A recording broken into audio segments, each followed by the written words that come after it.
Павелдың Фессалоникалағы имандаштарға яҙған беренсе хаты. Икенсе бүлек. Һеҙ үҙегеҙ беләһегеҙ бит, имандаштар, янығыҙға барып килеүебеҙ файҙаһыҙ булманы. Белеүегеҙсә, бынан алда Филиппта ғазап сигеп мәсхәрә аша үтһәк тә, беҙ Аллабыҙҙан ҡыйыулыҡ алып, ҡаршылыҡтарға ҡарамай, һөйөнөслө хәбәрҙе һеҙгә еткерҙек. Беҙҙең саҡырыуҙа яңылышлыҡ та, ҡара ниәт тә, ялған да юҡ. Һөйләгәндә кешеләргә ярарға тырышып түгел, йөрәктәребеҙҙе һынаусы һәм һөйөнөслө хәбәрҙе таратыуҙа беҙҙе лайыҡлы тип тапҡан Алла ихтыярынан сығып эш итәбеҙ.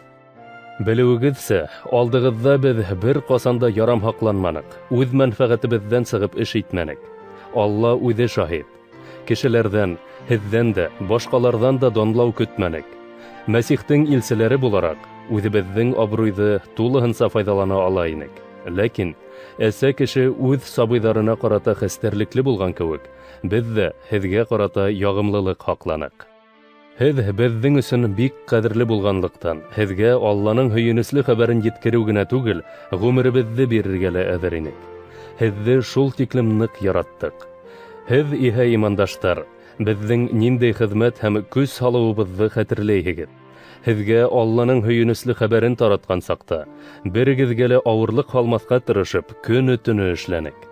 Һеҙҙең иман тотоусылар алдында үҙебеҙҙе ни тиклем намыҫсан, ғәҙел һәм эскерһеҙ тотоуыбыҙға һеҙ ҙә, Алла үҙе лә шаһит.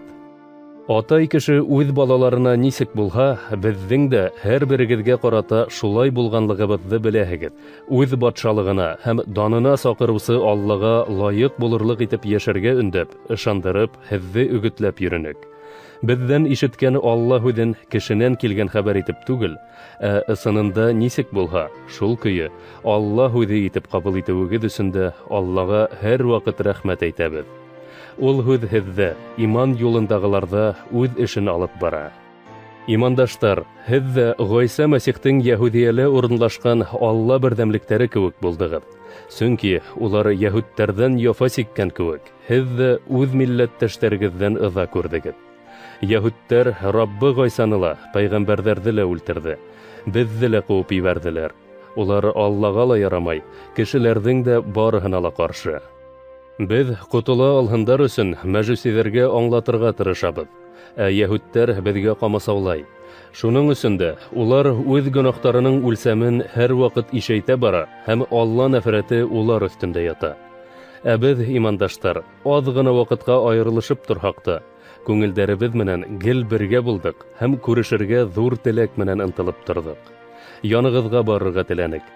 Мин, Павел, үҙем дә бер нисә тапҡыр һеҙҙең янға барырға ынтылдым.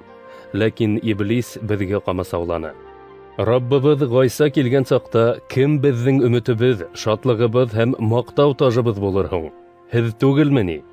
Һеҙ, беҙҙең ғорурлығыбыҙ һәм ҡыуанысыбыҙ бит.